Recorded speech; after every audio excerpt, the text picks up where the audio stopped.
Alors, séquence présentation, je m'appelle Francis Parel. À l'origine, j'étais ferronnier d'art, donc un métier qui ne me prédestinait pas vraiment au journalisme et ensuite au métier de radio, de photographe et de romancier, mais tout ça est venu un petit peu par la force des choses. J'ai jamais fait de plan de carrière, c'est venu tout seul. Donc voilà, la photographie m'a embarqué dans le monde de la radio et le monde de la radio dans celui du journalisme.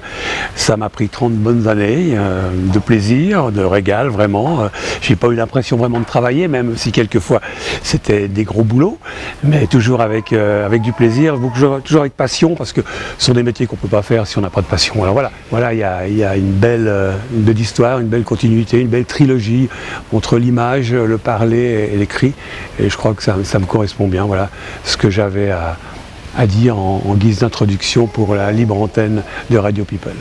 À l'époque, c'était encore frontière ville-campagne, juste en face de la gare, une gare dans laquelle les trains à vapeur partaient le dimanche matin pour amener les skieurs en France voisine. Il y avait la fameuse Micheline qui arrivait encore dans la gare. C'était un terrain de jeu extraordinaire pour les gamins, pour les petits gamins, quoi, parce qu'on n'avait pas le droit d'y aller. C'était un territoire français, la gare des Eaux Vives, mais on y allait quand même. Donc, de temps en temps, il y avait des courses-poursuites avec les douaniers, c'était magnifique. Et puis en plus, j'étais tout près des terrains de foot de Frontenay, là où jouait UGS, dans lequel j'ai joué plusieurs années. D'abord en jouant au hockey sur terre, donc au petit stade de Richemont, qui n'est pas très loin. Ensuite, j'ai rejoint le stade de Frontenay quand je me suis mis au football. On n'était pas très loin du lac. On descendait de l'avenue William-Fabre, on arrivait au bord du lac. Le débarcadère des Eaux Vives, pour les baignades de l'été. Pas très loin de Genève-Plage non plus, donc vraiment... Ouais, des terrains de jeu magnifiques. Donc, il n'y avait pas la télé, il n'y avait pas les smartphones. Il n'y avait pas. Donc on allait dehors, forcément. Il n'y avait rien. Ouais. Et puis on tapait le ballon, on faisait du voilà. sport. C'était le sport, ça réunissait les gosses du quartier. Absolument. On faisait du hockey sur des vieux patins à roulettes à roulement à billes, encore qui faisaient un boucan épouvantable. On faisait peur un peu aux passants parce qu'on jouait sur les trottoirs devant les maisons. Et puis voilà, puis on faisait au foot. On faisait tout ça, du vélo bien sûr. Donc il n'y avait pas. Moi je suis né avec la radio, enfin j'ai grandi avec la radio. Et j'ai encore le souvenir par exemple de mes parents qui tous les lundis soirs mettaient les chaises en demi-cercle autour de la radio, du vieux poste de radio, ces immenses postes là encore avec le petit œil magique. Et puis il y avait là ma grand-mère, mon grand-père, mes parents, quelquefois des amis, et on écoutait les pièces policières comme aujourd'hui on regarderait la télévision ou même on irait au cinéma, quoi. Mon père est devenu ensuite chauffeur d'immeuble. Chauffeur d'immeuble, c'est qu'il se levait tous les matins à 4 heures pour aller péler le charbon dans les maisons pour faire démarrer pour qu'il y ait du chauffage, quoi. Donc effectivement, il était en première ligne quand ça ne chauffait pas ou ça se chauffait mal. Donc il se prenait des brûlés plus souvent qu'à son tour, mais il devait faire ce métier, quoi. Et puis après, il a eu la chance de reprendre un petit magasin de vélo. Donc le vélo, c'était son truc, c'est un coureur cycliste.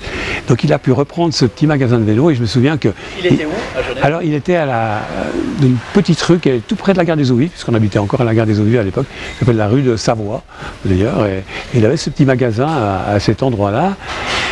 Et en fait, il l'a repris pour une somme qui à l'époque était monstrueuse, à tel point qu'il s'est endetté, auprès de la famille, donc c'est pas trop grave, mais quand même, il a dû emprunter. Et je crois que la reprise du magasin, avec tout ce qu'il y avait dedans, les outils, les vélos, c'était 2000 francs, ou une somme comme ça, mais pour l'époque, c'était monstrueux. Mais bien plus tard, quand j'ai voulu me payer ma première batterie, j'ai travaillé pendant les vacances pour me la payer, mais il me manquait quand même une partie, et ils ont mis la différence. Donc, il participait quand il sentait que c'était important pour moi, parce qu'il y avait au bout quelque chose qui pouvait peut-être m'aider ou m'aiguiller dans la vie. C'était jamais gratuit juste par caprice du fiston qui veut ceci, qui tape sur la table pour l'avoir. C'était, il a tellement envie de ça que, allez, on va se débrouiller pour lui offrir parce que ça peut aider. Et peut-être que le fait qu'il m'ait offert ce transistor qui m'a tellement marqué, allez savoir si c'est pas quelque part ancré dans ma mémoire et à l'origine de ma carrière radiophonique, parce que j'en ai écouté des émissions le soir alors que j'avais pas le droit avec mon petit transistor sous l'oreiller. Est-ce que tu as quelque chose dans ton agenda pour ces 6 prochains mois? J'ai dit non, je crois que... Non, il est blanc, là, il n'y a rien. Il me dit non, bon, parce que voilà, on veut traverser le Sahara en 2 chevaux, mais le problème c'est qu'on n'est que 2, et puis il faut être 3 parce que pour des questions de budget, etc., il faudrait une 3e personne, quoi. Voilà, j'ai dit ok, bon, voilà. À l'époque j'étais ferronnier d'art, c'est mon métier, donc j'étais chez un patron qui était super compréhensif, et je lui ai dit patron, voilà, je peux, un copain qui me propose de partir traverser le Sahara en 2 chevaux, ça va durer, je sais pas, 3, 4, 6 mois, on sait pas trop. Il m'a dit bon, bah écoute, tu peux y aller, puis quand tu reviens travailler, puis voilà. Parce que de toute façon, avec ce que tu sais faire, ce que tu as appris aux arts et métiers, ce que je t'ai formé en ferronnerie, si j'engage quelqu'un pour te remplacer, ça me prendra bien plus de temps, ça me coûtera plus d'argent que d'attendre que tu reviennes avec ce que tu sais faire. Donc, ok, on t'attend. Puis c'est bon. Alors après, je l'ai fait le coup plusieurs fois.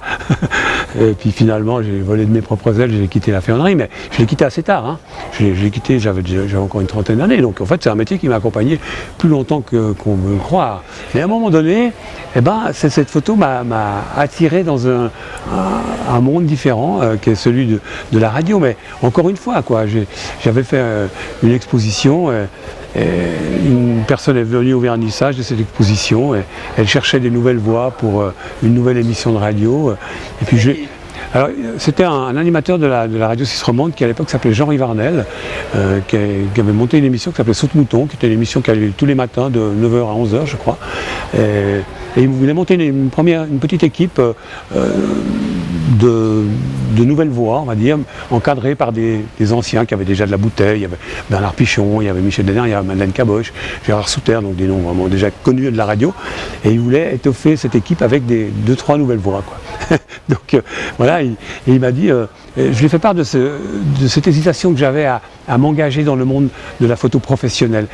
Je lui avais dit que, tu vois, c'est voilà la photo que j'ai envie de faire, et c'est pas celle-là qui va me nourrir. Donc voilà, il faut que je peux continuer mon métier de ferronnier d'art, mais c'est un petit peu dommage, quoi. J'aimerais bien.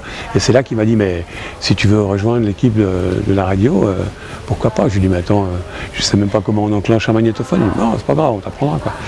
J'y pense encore souvent, au milieu de la nuit, il m'arrive de me réveiller et de penser à ça et me dire, mais pourquoi il s'est arrêté à cette seconde-là? Parce que s'il avait progressé encore ne serait-ce que 10 mètres, la glace serait cassée sous les chiens et le traîneau, qui fait 300 kg, et là, tout était englouti, séance tenante. Les gens, les chiens, le traîneau. Et voilà, et tout le monde, ils étaient morts, quoi. Ils étaient noyés immédiatement. Et je me suis dit, qu'est-ce qui a fait qu'ils se sont arrêtés à cette seconde-là? Alors que 2 secondes plus tard, c'était fini, quoi. Là, j'ai dit, c'est pas possible. Là, quelqu'un a fait en sorte que ça se passe. Parce que c'est juste pas possible, quoi.